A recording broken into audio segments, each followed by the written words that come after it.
This is the Dorkside News Network, and this just in. It's the lifestyle. Because I mean, I've worked with so many people that it's like, you know, the worst thing you could do is kind of trick yourself into some sort of binge thing. Mm-hmm. And maybe you keep up with it for like 3 months, and the binge, you know, you're binging on a good diet, you're binging on a workout routine, and you're kind of like really close to what you want. And then you're like, I got it. I did it. Oh, who cares if I have a beer? Who cares if I eat a whole pizza? And then before you know it, you put 15 pounds back on. So this was very serious for Leiden, and I was trying to lead this into and I just want to be able to make it through one of these podcasts without getting winded. But so we are live, guys, just so you know, and I wasn't intending a our standard cold open that went way off. But that's what happens when you have Dorkside Fitness. Yeah, And, I mean, but if you want, I could keep going. He could. You did miss the off-camera 30-minute spiel on the entirety of Wolverine's life, so. I could go on about that too. Yeah. I mean, my dream is to get a Dorkside Fitness podcast going. So, but with this is not that. This is about the news. This is the Dorkside News podcast. We are Dorkside News. There's an implication there. Yeah. Dorkside, not fitness news. So that's one day somewhere else. I'm just hoping somebody didn't start listening to this. Like, why are they talking about working out? Fuck this place. Now you're James. I'm James. I'm Leiden. Okay. So this did not go smoothly either, guys. So this is a new year and new year, new me, and we messed it up. Year, and if I say, you know, he's James, then I thought he was going to say, and you're Richard. Yep, I'm James. But I'm Richard, and guys. Who are you anyways? I'm Richard. Oh, that's Richard. Okay. So have I seen this guy before? I'm the technical producer that sometimes every time sits here at the table. So the guy that you're sitting next to had successfully cured the yellow plague. I just wanted to point that out. That was me. Oh, okay, never mind. Again, he's all confused. He's all we just played Pandemic Legacy, and Dorkside Fitness cured the yellow plague. You know, circling back around to those New Year's resolutions and working out, and you know the glorious first leg day, kind of leaves you disoriented sometimes. Yeah, it does. I've just been dumb all day, more so than normal. Yeah. So this has been I think it's already. I'm looking forward to this year. I mean, I finished watching Witcher this year. Yep. So that was a great geeky start this year. We have a ton of game news this year. Not today, but I mean, we have some. Exactly. We have some, but a ton of game news that's going to be happening throughout this year. That's important, not just news. So what is our first topic? It's actually what I was going to lead right into. PlayStation 5. It's coming out this year. So they have an amazing new logo that everyone on Twitter is like complaining about. Okay, so I don't get that. I don't get the hate. I really don't get the hate. It looks like all four other logos. PlayStation 5's logo looks like the other four logos, and people are mad. Why? Did you not expect it to not be the same thing? I actually appreciate. Yes, so do I. Yeah. Someone actually made a really cool. I gotta find out where it was. But they took the old school classic red, white, or the colored logo, and they blended it back. Like they zoomed out a little bit and made that the PS5 logo, so it morphed into it. So it was like it took like the classic and then went into the PlayStation 5. So it looked like it spanned all the years. Like using Michael Jackson morphing technology. Yeah, just like that. But yeah, I don't get it. I like the logo. There's so much hate online right now for it. I don't know why. And you know what it probably is? I don't think Sony cares. It's probably was it like guerrilla advertising? They cook up the outrage so it gets a lot of attention because outrage gets more attention than happy feelings. Yeah. Meanwhile, all the like basically all the humans are like, I don't know who hates this. Yeah. We've done that once or twice. Like everybody's talking about why they hate this, but everybody I've talked to doesn't hate this. Yeah. It's fine. It's PS5. I actually appreciate just the straightforward nature of it. Right? You don't need to go fancy. I don't know what's going to happen. Are they going to skip P9 just like Apple did or something? So maybe. I think this. I want the PlayStation 9. I think honestly this might be the last factional console generation. No, we need a PlayStation 9. Did you not see the future documentary about the PlayStation 9? No.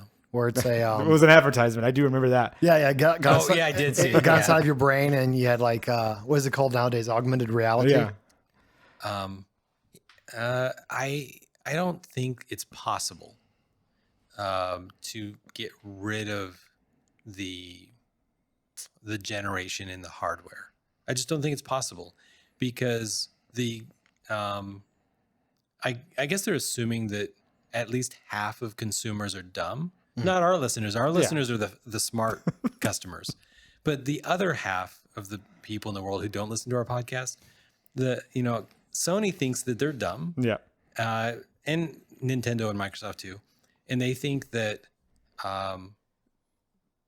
grandmas who buy games for their kids, parents who buy games for their kids, these people, they can't look at a box and say, oh, this requires this speed of hardware, because there's no scenario in the world where the CPU of the PS5 will be able to play games 15 years from now.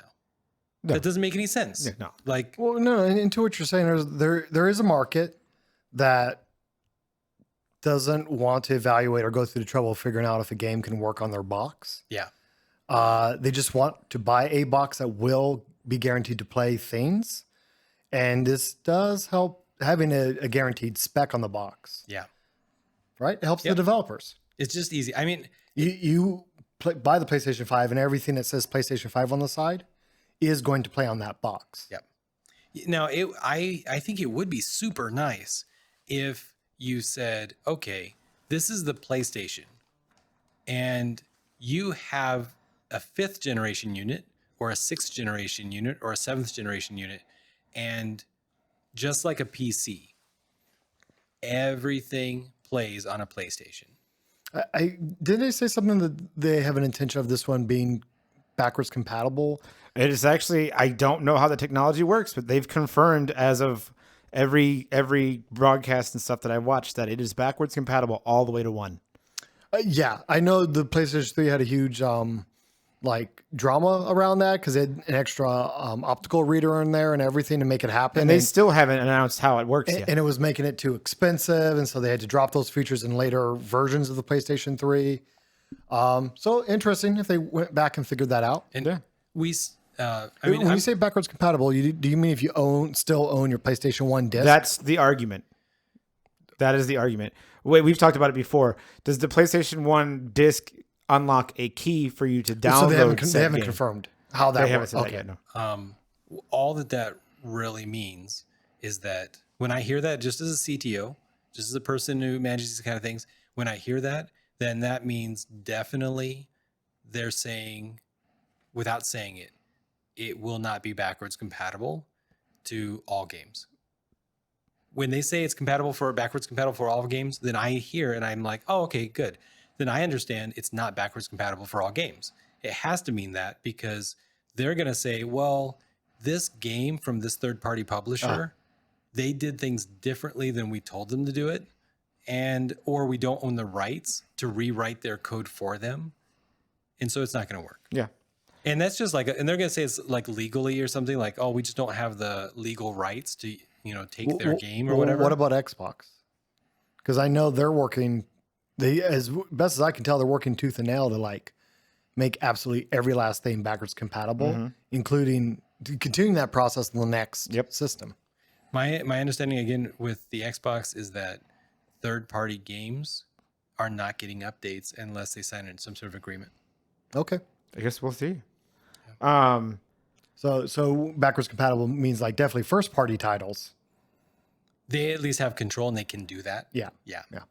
And the place where said stuff would be announced, E3, is where Sony's not going to be again this year.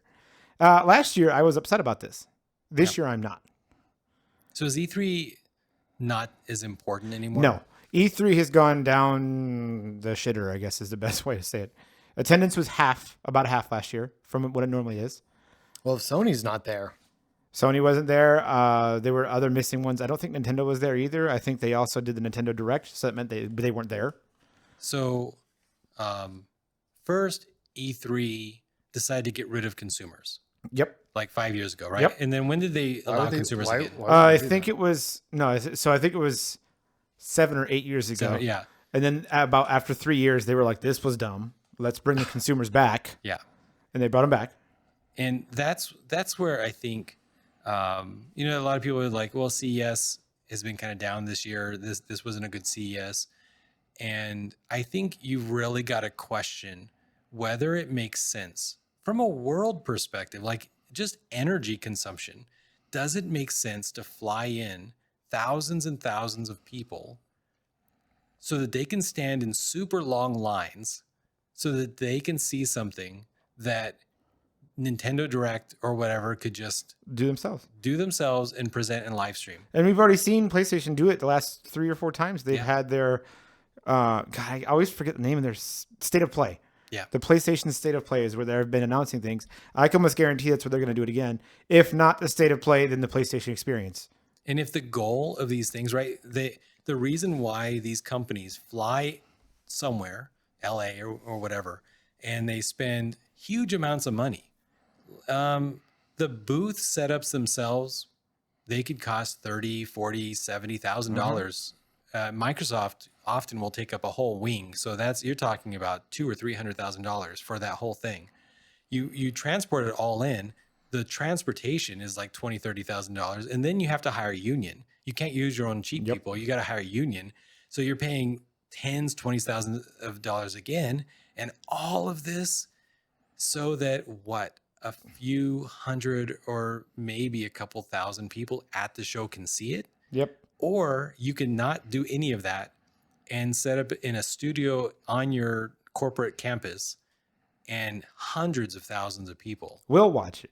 I know for a fact that I even get excited when Nintendo says, hey, there's a Nintendo Direct coming up in a couple of weeks. I'm like, hell yeah, I'm excited. I'm going to watch it. I want to see what the news is. It's working. Look at the view counts. Yeah. Look at the view counts. They get way more people. There's just no point anymore, especially with... It could correlate to Sony not being there, and it could just be overall prices and stuff. But with the dwindling attendance of E3, if the publishers aren't there, then why are you going to go there? Yeah. And the publishers can just do their own thing. Like PlayStation has their own PlayStation Experience. Yep. They have their own convention. They can do that. So there's just no point. So all in all, I'm fine with PlayStation not going to E3. It used to be one of my goals in life to go to E3, but it just you missed it. It's very quickly. Yeah, back when it was cool. Yeah, it's just gone. So now I'd like to be invited to a campus or something. Like, hey, PlayStation is like, hey, you want to come see what it looks like over here? Not that we're sponsored by Sony, but Sony, if you're listening, I bleed Sony, so yes, please. I liked your new car that you announced during CES. Yeah, Sony made a car. I don't know why. But they're in the car business now. Is it going to lose money like their TVs?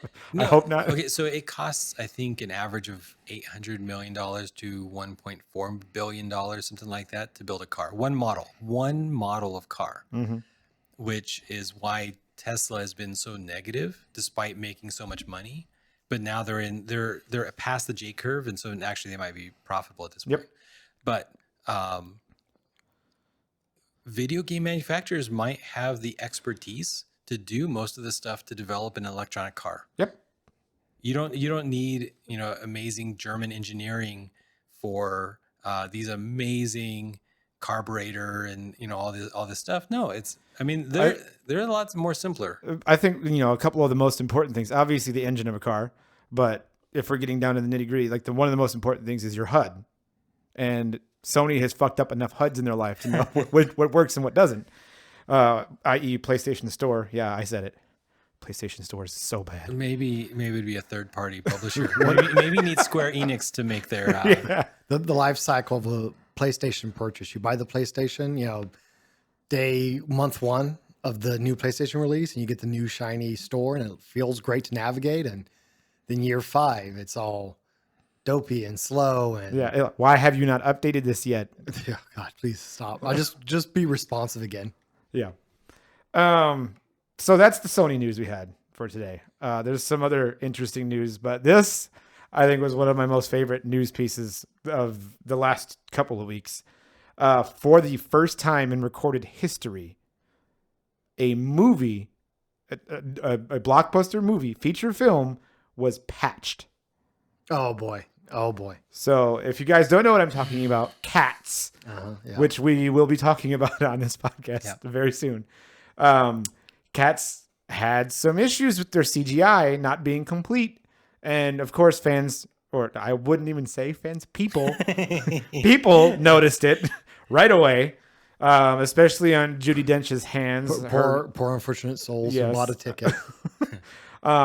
So they sent out a patch, which sucks because now I'm like, dang, I wish I was one of those people that saw it unpatched. Like, I hope they come out with the Cats DVD unpatched or unfurred, or I don't know, some pun that they're going to do. So, did you see Cats?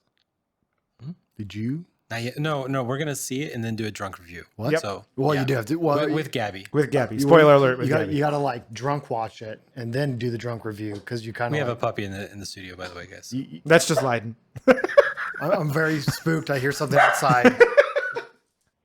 So yeah, this patch is I wouldn't say it's unwarranted because so let me explain. So they literally shipped an unfinished movie. Ish, yeah. No, yes, it was. It was literally so. unfinished. Let me explain what happened. So the director of this movie is the same director from Les Mis. If you guys have seen Les Miserables, it's the same person. He did not use a green screen or motion capture suits in Les Mis to film the movie. He wanted to take that idea and go with that on Cats. So no green screen, no motion capture suits. Everything's done by hand. So doing that, when you have people who for years have been working with motion capture suits and green screens and know what to look for, now all those visual cues are missing. You're going to miss stuff. It happens. Okay. And so what happened was there was unfinished graphics, like CGI missing on hands. And the test audiences missed it too. Apparently the test audiences missed it because the day it came out, people were like, what is that? And they noticed it right away. So it was a day one, as soon as they realized it, like, oh, we have to fix this. So some people got to see the unpatched movie, which is now going to be like the Snyder cut of. Well, I mean, there was other elements too. Apparently, the director was rushed to get it out because you have to compete with Star Wars. Why? I don't know, man. I'm not the producer. Why did they think it was a good idea to release it the same time Star Wars came out? My only idea. I think they could have pushed it back to January. I bet they could have. They probably just could have pushed it back indefinitely and just never made the movie. That's an option. That's totally an option. But then we wouldn't be able to see it drunk with Gabby. So that's true. So my thought there is that I think there's bleed over. I think people that go to the theater to see a big movie like Star Wars or Endgame, something like that, I think there's people that show up and they say, oh, I want tickets. And like, we're sold out. Oh, but we're here. So wait, so you're saying Cats is the backup movie? There was so much bleed over. They made like $7 million the opening weekend. Oh, that's probably $7 million more than they should have made. I would love. So I'm actually having at my place sometime soon. Actually, I think in a week or two, a B movie battle where we're just gonna watch a couple B movies and see which one's the best one. And I would have loved to have had this one as a submission, but it doesn't meet the requirements because it's not a B movie. The idea of it is a B movie, but the budget is not. Yeah. But yeah, so that's what happened and why stuff was missed. So the first time a console game got a patch, people made a huge deal out of it. Sure. Yep. And people were like, this is like part of what we love about console games is that the game you buy is a complete game that is beautiful and it works and everything. And PC gamers, they're the ones who have to deal with this crappy experience of buying a game that doesn't work, and then the fixed version shows up sometimes day one, sometimes a couple months down the road.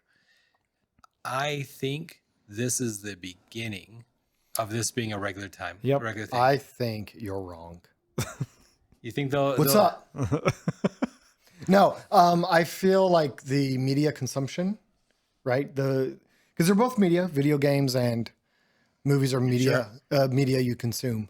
But because of the nature of the media consumption, the differences, you can't get away with doing that with movies. If day one, the reviews are like, oh, the movie's unfinished and everything else. Like think about it. What if a Marvel movie actually came out with the day one reviews being it's unfinished? Well, They would lose that goodwill.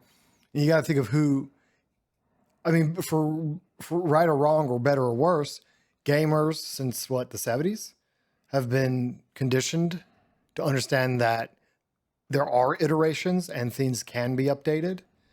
Where the movie consumer has not been taught that. And you have grandma and boomers and Gen Xers all showing up to movies. Gamers were not taught that, right? Because, I mean, my Super Mario 3... came as Super Mario 3 version 1.0. Well, I don't know. I mean, it was Super Mario 1, 2, and 3 like iterations of the same thing? They are different games, entirely different games, different engines, different everything. Yep. And not only that, but I mean, just think about it. In the very near future, it could be that they're going to start patching classics. Like, I mean, they could even they could change scenes in Star Wars. Stop, Rich. Stop it, Rich. Han Solo. Stop it. Somebody's listening to you right now, Rich. Somebody's going to get this idea and think it was this guy's onto something. We got to do it before he patents it. You mean to tell me in a couple of years we might have the DLC where your Han doesn't die? Well, no, actually, that could happen, right? It could. Han shoots first. Han doesn't shoot first. Han shoots at the same time. They can't decide. Yeah. They just keep patching it. Whoever is the president of LucasArts, they just patch it. That's like, I think as part of your CEO package, you just write in like, who shot first? When you sign on, who shot first? I guess you got to change it all now because you changed your idea. But yeah, they're patching these old movies. And they've been doing it for years, and people have been complaining for years. I think that Leiden is correct that you're unlikely to very often risk a day zero patch. Well, and so here's my reasoning behind I think why it will happen less in movies. I feel like gamers are a little bit more apologetic when you're playing an 80-hour game and you're saying it's not finished. Yeah, I played 80 hours of it so far. Okay, I guess it's fine that I'm missing a few things, but it's a 2-hour movie. And you've had a year of development. You can't tell me that you can't get 2 hours out of what you've done. What I think is more likely is a movie comes out and there's one scene in a restaurant where a same-sex couple is eating dinner next to the main characters. And you see the same-sex couple like lean over and give a kiss as they like stand up and walk away. That's a scenario that they could just slip in just as kind of like background to a movie or whatever, right?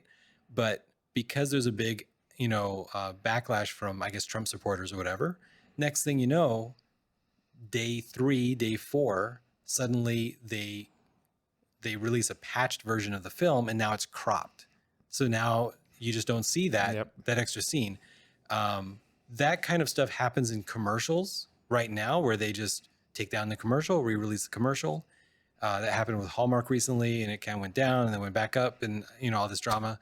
But when all this stuff is so digital and so quick, and it's distributed to the theaters digitally, they can literally change the movie every day if they want, and they can even have fun with it. They could actually have things where half the theaters get one ending and half the theaters get a different ending, and then swap it. And next thing you know, people are like going back to the theaters to see it multiple times because they're like, which version am I going to get? Well, they can do crazy things. See, that'd be fun if you don't tell them too. Yeah. You're like, wait, what? How did it end differently for you? I don't get Wasn't that the Guess Who movie? Didn't they literally release multiple versions of it throughout the country? Did they? I think so. Yeah. They might. I think you're correct. And I think because I've only seen the version, I guess on Netflix or whatever. And before that on like DVD or whatever, so I could like see all the endings. But I think you're right that in theaters, they didn't get to see all the endings. So, I mean, I was about to comically lambast you for how dumb everything you're saying is, but then it's already been done. No, it just dawned on me. I'm like, no, you can't do this with movies because of the complexity of getting actors back together and the complexity of rendering of VFX scenes or whatever. But if you can get the pipeline correct, you just animate the actor anyways. And like, so, you release the movie and everybody's griping because the ending was a little flat. Maybe they rushed the ending a little bit. And so 2 weeks later, after all the negative reviews, they've animated their actors and they re-release it with an updated ending. I definitely think with Disney's technology to make someone look a lot younger than they are, they could probably make someone do something on screen that they didn't do before at the same age. So basically what I'm saying is I think Rich is right. Yep. And we're in yet another filament of the dark timeline. All right. So speaking of movies that don't need to be patched, Ryan Reynolds has confirmed Deadpool 3.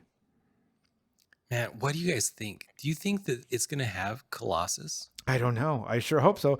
How could it not? Why do you hope so? The reason being because it's it's in the works at Marvel Studios. So it is actually a Marvel movie.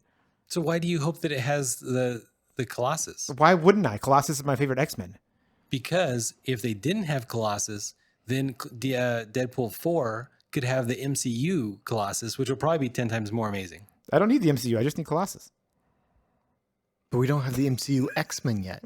I don't need them either. I just need Colossus. He's my favorite X-Men, so that's all I need. My hope and dream still is that the X-Men's introduction to the MCU, which by the way they're going to do this now, or it's in the works. They got the rights back to the Hulk. They can make a Hulk solo movie. If only we should talk about that on our podcast. Oh wait, we're here and you're talking about it right now. They can make a Hulk solo movie, and we were just talking about this. Do they have full rights or limited rights? From my understanding, they have full rights back. They can do a solo movie again. Wow. And then, so who was one of the Hulk's original villains? The fucking Wolverine. Morbius. No, stop. Sorry. Oh, no. Take a 2-minute timeout. Blade. I'm telling you, he needs to be put in the corner. But no, this is exciting news for anybody who's a fan of Deadpool. So basically everyone. Even Right, 5-year-old kids. Yeah. The talk is it's still going to be rated R, all that stuff. That's the talk. Yeah. What's Disney's R-rated? That they will Label? never do an R-rated movie? No, what's their R-rated label? They don't have one. They have one. Disney doesn't do R-rated movies. No, wait. No, their R-rated label. They Paramount Pictures or something? Which one? see that's the whole thing. New Line Cinema? Marvel movies are not Disney movies. They're just not. So they're Marvel movies. That's Marvel Studios. Okay. So they're still not going to do right. Disney's still not going to do rated R movies. Oh, right. Marvel's going to do rated Disney R doesn't movies. have, like, I can't even remember the last one. Did they have the Disney logo on the front? They didn't, right? I don't know. Like, when the movie starts up and you see the Marvel logo? None of the Marvel opening ones had Disney. Yeah, they don't have the little. Okay. They don't have the Pixie. Cast. It's all MCU. Yeah, that's what I'm saying. So they are still not going to have a rated R movie. Marvel is going to have a rated R movie. That may be their first rated R movie, but they're. And then I think you're right. I thought that they might own one of the smaller studios, not Paramount, because that's Universal. I think it's New Line Cinema was their R-rated. I thought New Line Cinema was too. Yeah, which is their Leprechaun R-rated label. and Ninja Turtles. Yep. The classic. Do you want to do an hour-long podcast, an original Ninja Turtles movie? Man, I would do that. Let's do that. Let's talk about this afterwards. Yeah, that's actually Put it in the calendar. Um, The best movie ever. What? This is exciting news for Deadpool fans like myself. It is a Marvel movie, and because it is Deadpool 3, right? Yes. So, I mean, at the very least, the first 2 Deadpool movies from Fox is canon. I would assume so. I hope that Deadpool crosses universes in Deadpool 3 so that he starts in the Fox verse and he ends in the MCU. That could work too. One of the dumb ideas is you call it Deadpool 3, Deadpool versus the Marvel or kills the Marvel universe. Yeah. And he goes around and kills all the Fox versions, the Fox movie versions, before he gets over into the MCU. Yeah, that could work. I like it. Excited though. Me too. Deadpool's just always. You good. can't even predict what he will do. I'm excited more along the lines of I just want to see how they handle it. Okay, so 2 things. One, I wanted to point out what you have told us before that we've talked about that I find hilarious and saddening at the same time. Yeah. Is you do a lot of charity work with younger children. Yeah. And the fact that the younger children know who Deadpool is a saddening idea. That's a running joke amongst the actor who plays Deadpool for us. Yep. Yeah. Like, I know you. You're Deadpool. Why do you know me? Exactly. You have very bad parents. You shouldn't know me. No, almost word for word. That's the joke. That's the joke. Yeah. Yeah, that's scary. And I forgot where I was going with my other one because I had 2 things. Oh, and the other thing is Ryan Reynolds. When you were saying you never know what he's going to do, have you seen his commercials recently? About his gin? His gin, and then the Ionic TV. I think it was for the Ionic one was by far the funniest one. No. So he's going off talking about Samsung's new Ionic TV and how good it is and stuff. And then his gin commercials playing on the TV. He's like, "Oh, Samsung's not going to like that at all."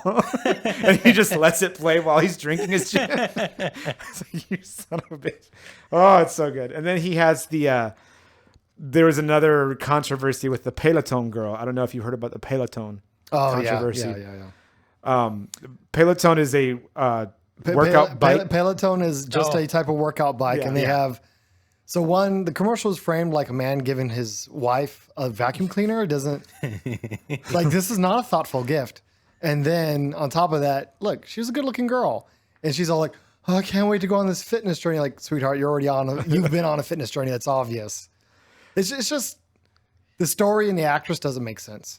But she has been having a super huge amount of fun with it. Yeah. Well, and then this has like been a trajectory for her career. Oh, good. So Ryan Reynolds commercial. I didn't think she did anything wrong. I just think the guys who made the commercial didn't set it up right. Did you see Ryan Reynolds commercial though with the girl in it? I have So not. that is her sitting with two friends at the bar crying about her husband giving her a workout plan. Perfect.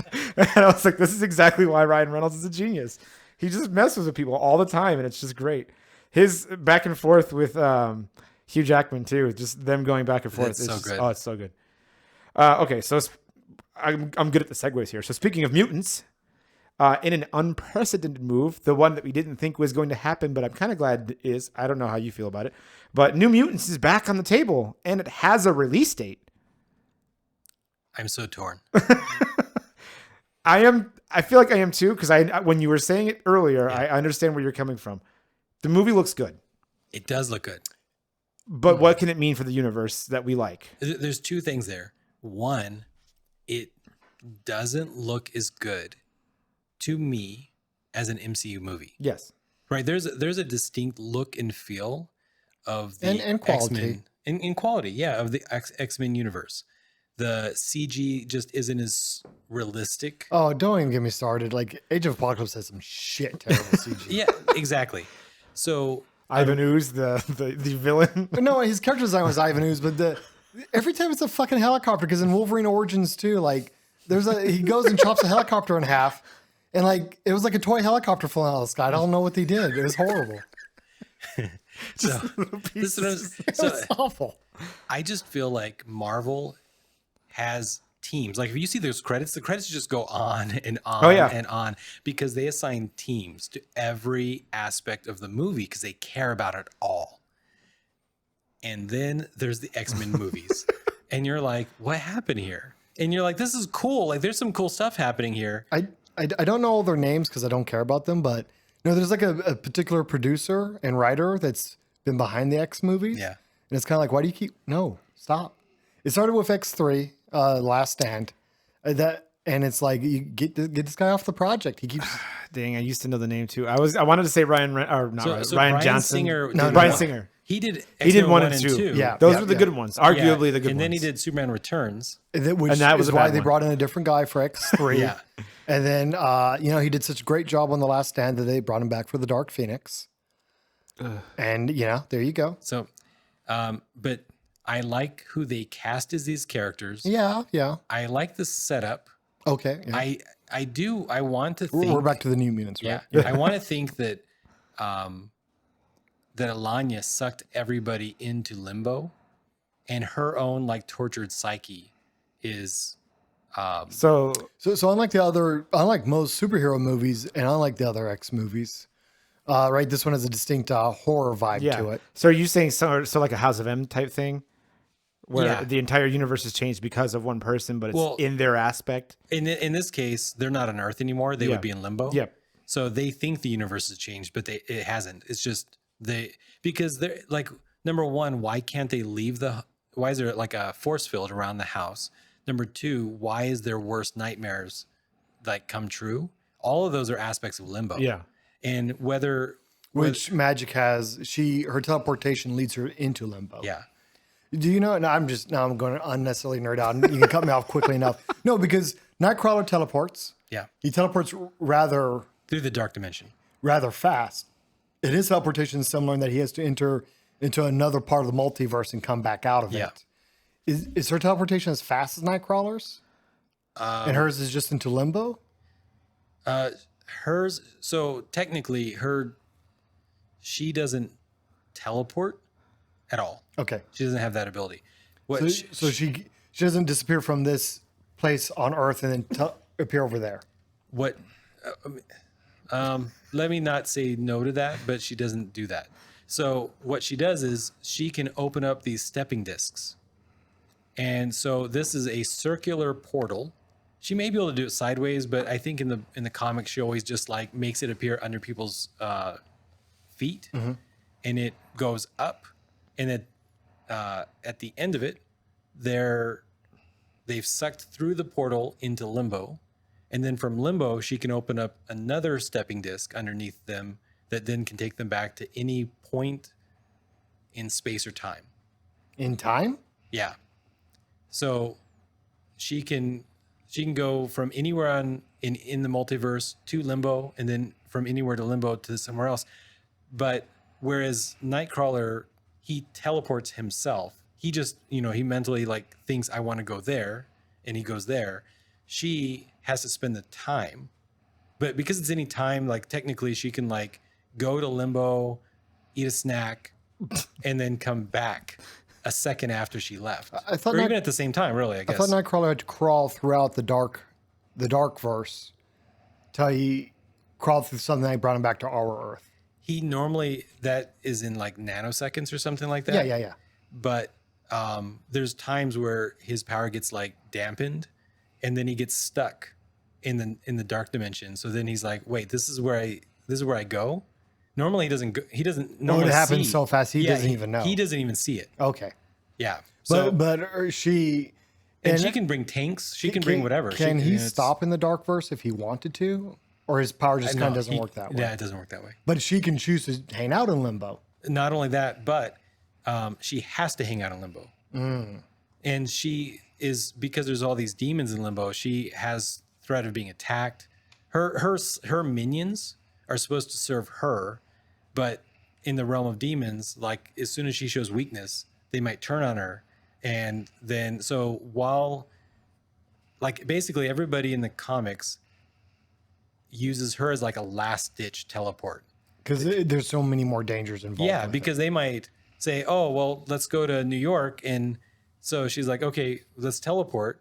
And then while they're in there, suddenly somebody gets kidnapped. Oh, now there's a whole adventure of them trying to recover somebody being kidnapped. Is it because of how time moves differently? They're stuck being in limbo for a while before they reappear on our Earth? It doesn't, it only matters when it matters it, right? Okay. So sometimes they're stuck there for hours, and then they come out and it's been hours, or sometimes it's stuck for hours and it comes out minutes. But it's just most of the time she just instantly appears from here to there, and presumably she teleported here a half second, limbo a half second back in the real world.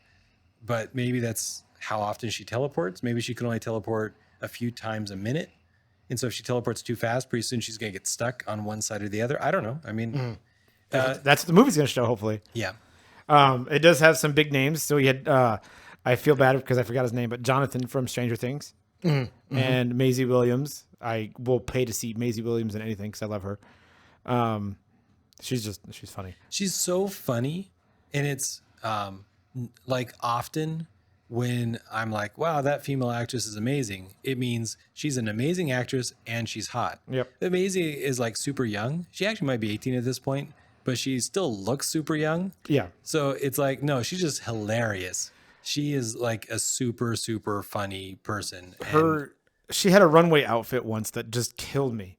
She was like doing an interview with herself. She was like, Maisie, what are you wearing today? She's like, wrestlers. Like, what do you mean wrestlers? She's like, I mean Mexican wrestlers. And it panned in on what she was wearing. They were plastic Mexican wrestlers sewn together to make a dress. And then she like cocks her eyebrow. She's like, fashion.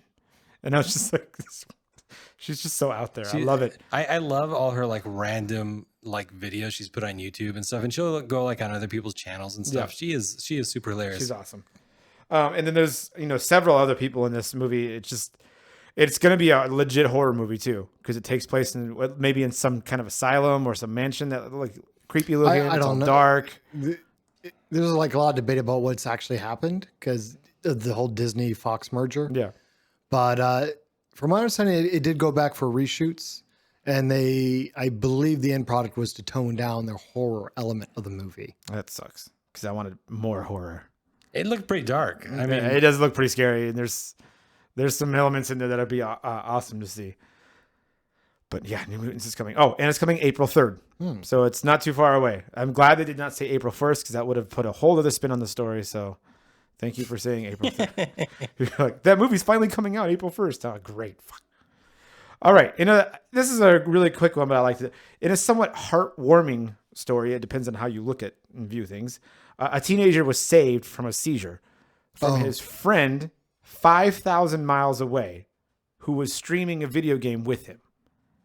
This was a Twitch streamer? Yeah. And they saw... Well, I don't even know if it was a Twitch streamer. No, it wasn't a Twitch streamer. A video game streamer. No. The way I understood it was a Twitch stream, and the audience saw what was happening. No, it was a game that two friends were playing. Yeah. And he was waiting for his friend to join or play the match or something. And he's like, "Are you there?" And he's like, "Hello." And he could hear something happening on the other end of the mic. And it scared him because he was like, he knows he has seizures. And he was like, "Are you okay?" And he didn't respond. He's like, "I need to do something." So he called the European police department from where he was, which was the other side of the world. And he had the address because they had been friends long enough that he had the address, but he didn't have a phone number or anything. And also the kid's parents were downstairs and didn't know that he was having a seizure. So the police came up to that kid's house, knocked on the door, and the parents were like, "What's going on?" Some element of a European police force reached across. I don't know what sort of phone network they've got, but they found the number soon enough and sent in some authorities. So I read the story, and he was saying he tried to call the police department for where it was at. I think it was Liverpool is where it was. He couldn't figure it out how to get it to work because normally, police department calls where you're at. Yeah. You dial 911 or whatever. So he called the non-emergency line, and the non-emergency line is like, "We'll take care of it." And so when the police showed up to this kid's house, they're like, "We heard of a male who is unresponsive right now." And they're like, "Oh shit, my kid's upstairs and he has a history of seizures." So they went up there and he was okay. Like he wasn't having a seizure anymore, but he was extremely disoriented and he didn't know what was going on. And so they took him to the hospital and they got him fixed up. And they were like, if he hadn't been there to do that, he probably wouldn't have made it because of the stuff that they caught in the process of getting there. And the parents had no idea. The parents didn't know. That'd be such a tough call. Like you're playing with someone in a video game and they're not responding. And it would be very uncomfortable. Like, you're calling the emergency systems of another country and you're trying to navigate through here and saying like, yeah, like I know this person. Well, what's their phone number? I don't know their phone number. I know their address. Yeah. What's their name? Well, I think their name is, Demon Slayer 7632. With how long they said that they had been friends and they have an actual address, I would assume that they would know at least the real name. It might know the real first name. Yeah. Like sometimes they might not know the last name. Like it would just be, it'd be awkward. And I'd be like, the whole time I'd be thinking, is he going to come back any moment and say, "Yeah, sorry, my mom called me." Like, But I also think, it takes into account, like, they were friends for a long time. They know that he has health problems and stuff. So he said he reported that he heard noises that he was uncomfortable with over the line. Well, that he didn't hear noises. That's what was he's like, "Are you okay?" And he heard faint something. Like we did hear noises. So yeah, I guess. Well, yeah, but I mean, like if he's aware he's a history of seizures and he's making, I don't know what, maybe almost a gurgling noise or something. The kid is like, "Oh, okay. This is I need to do something about this it." is actually something here. That's super cool. So he saved his friend. And he made the news, I guess. I mean, that's not the way I want to make the news, but I'm glad that he saved his friend. So it reminds me of the IT crowd when they have a whole episode about like, oh, the new UK emergency line, like 016325563, and they're like going to, and they're like, because they're kind of making fun of the fact that the UK kept changing the number and it was like getting longer and more complicated. They're like, yeah, there's like a song like to like help you remember because you can't use these easy three digits anymore. Yeah, crazy. Kenobi's back, or Kenobi's coming back. I didn't know how to segue to that one. I'm just excited. Kenobi was announced for Disney Plus with only one person cast so far, and the most important one, Ewan McGregor. So is he playing like old man Obi-Wan Kenobi like in the original movie? So from what I'm understanding, it's the time before he stationed himself on Tatooine, or what is it? Exiled himself. Yeah. Before he exiled himself, but after, I think maybe after the turning of Vader. So what happened in that time No, period, did or the maybe movie- even a little bit earlier? Did the movie literally end with him on Tatooine handing over Luke? It did. So it could be, but it could be something in between that, or it could be right after that. What he does after he hands over Luke to the aunt and uncle. I mean, personally, one, I liked Ewan McGregor. Anybody who's talked to me knows I do not like the prequel trilogy. And oh no, my weakness, my one weakness, pronouncing R's and W's. The prequel trilogy. What was that? Trilogy. Yeah. Yeah. Is that what you said? Yeah, that's why I said it. They're not good, right? But much like Adam Driver carried the sequel which is trilogy, again arguable. Ewan McGregor carried the prequel. It's arguable. Trilogy. I am on the Adam Driver is an amazing actor camp, and you need to not say that he's not an amazing actor because he is. Yeah. And no, he totally carried the sequel. And other people need to go fuck off. And Ewan carried the prequels. Yep. So it's that reason alone, I'm happy to see him back.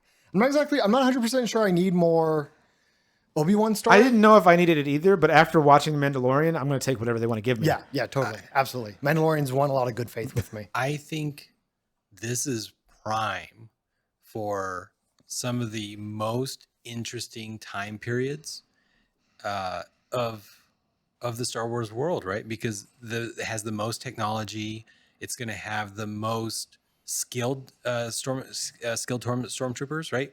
The basic idea in the lore was that the first batch of stormtroopers were clones of the best warrior alive, and then they all started dying off. Yep.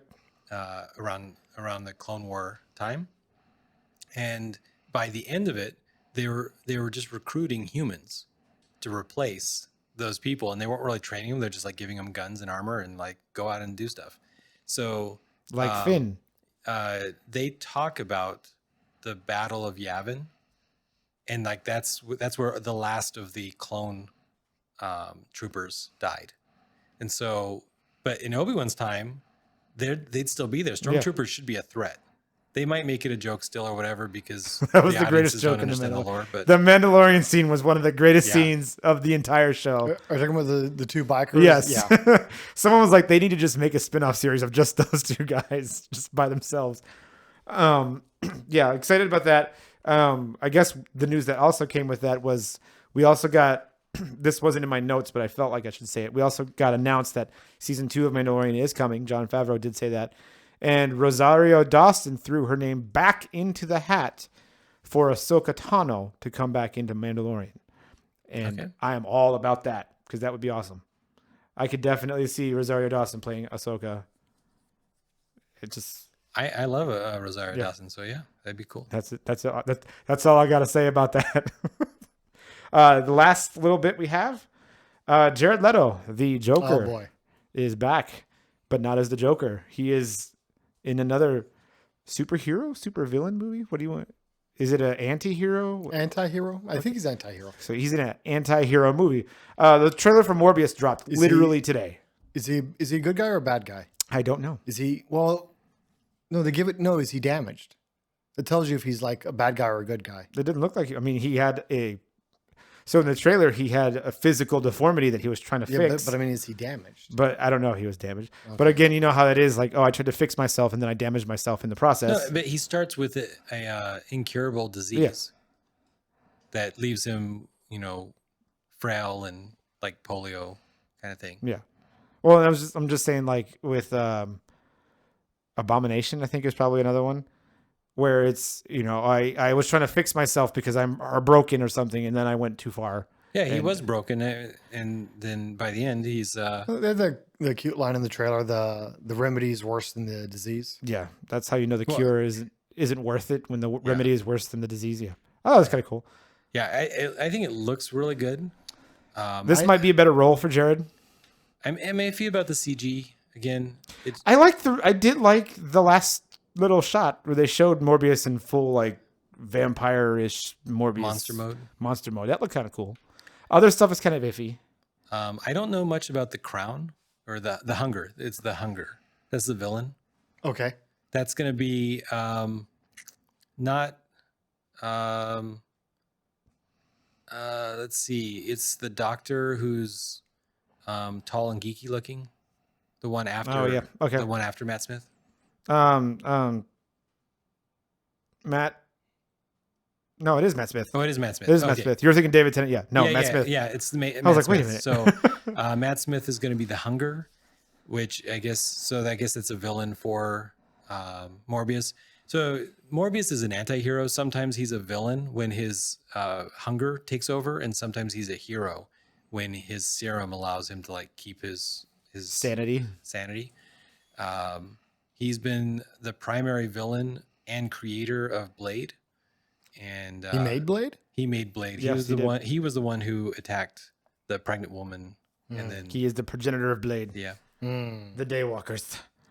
And then well, actually I could be wrong on that. Blade has superpowers because of Morbius. I think he was just he's just like a weak half vampire until at some point, and then around puberty he drinks Morbius's blood. I don't know. There's something weird going on there. The two of them have a history. We'd have to have Byron on. Oh yeah. Byron could fully explain the whole backstory. Let me tell you step one. Okay, so day one, he was like lying with going on for 30 minutes before the podcast, talking about. I should actually the whole thing. Now that you said that, I think tomorrow I'm probably gonna message him and just ask him what he thought about it, because I know he's a big fan of everything. So maybe we'll get a full deep dive into Morbius. Yeah, that'd be cool if you guys want to see that. But the trailer looks really cool. Yeah. It doesn't look like a Marvel made movie, because it's not. It's a Sony movie. But it does look good. It's just I'm a little worried. We need it. I'm okay with it. I don't know if we necessarily needed it, but we didn't need Venom either, and look what we got there. So yeah, well, I saw it. That's what I'm afraid of. That's what the scariest part is Morbius falling into the Venomverse, and it just having a bad reputation already from Venom being what Venom was. They're definitely not making this a sequel to Venom, right? Though it's in the Venomverse. It's in the Venomverse. Venom already has a sequel in the works. And of course, the big reveal or big guest star made just there to confuse people is the Vulture. Yeah, Is he the Vulture? He could just be a guy, and he could be Kraven, because he's staying in front of a van. This is Kraven. We don't know what's going on. I don't think anybody knows. Big difference though, because the trailer for New Mutants was the intro to Marvel, right? So it's definitely a Marvel movie. It might not be MCU movie, but it's Marvel movie. But then the intro to this was from the creators of Spider-Man: Homecoming, Far From Home, and then Venom. But not, it didn't have a Marvel logo or anything like that. So. Yeah, and actually the New Mutants logo. Association. Yeah, the New Mutants logo had in association with Marvel. Yeah. But at least they called out Marvel. I think they have to. Because it's Marvel. The Marvel characters owned by Marvel. Yeah. It's just that they have the rights to use them. Yeah. And then the last but not least, the thing that we're not going to talk about, the secret link. We always have a secret link. We used to always talk about the secret link, but now you have to click that link. Yeah, I'm just going to tell you, it's going to get stuck in your head. But yeah, that's the show. We tried to cut it down a little bit. We don't want to do 2 hours anymore. It's hard on us, and it's probably boring for you guys. So there you go. I like my long forms, but we're not good at long form yet. So we'll get there if you guys want that. But cold out. Yeah, I'm calling myself That's out. something we can put long forms on a Patreon or something if that's what you guys want. So. Yeah, let us know. Well, we're trying to cater it to anybody who's listening. So, and I guess with that, we'll see you guys next week. We have Cats coming up soon. Yeah. We're going to watch Cats Drunk and tell you about the patch notes that they put in. Until then, guys, bye. Bye.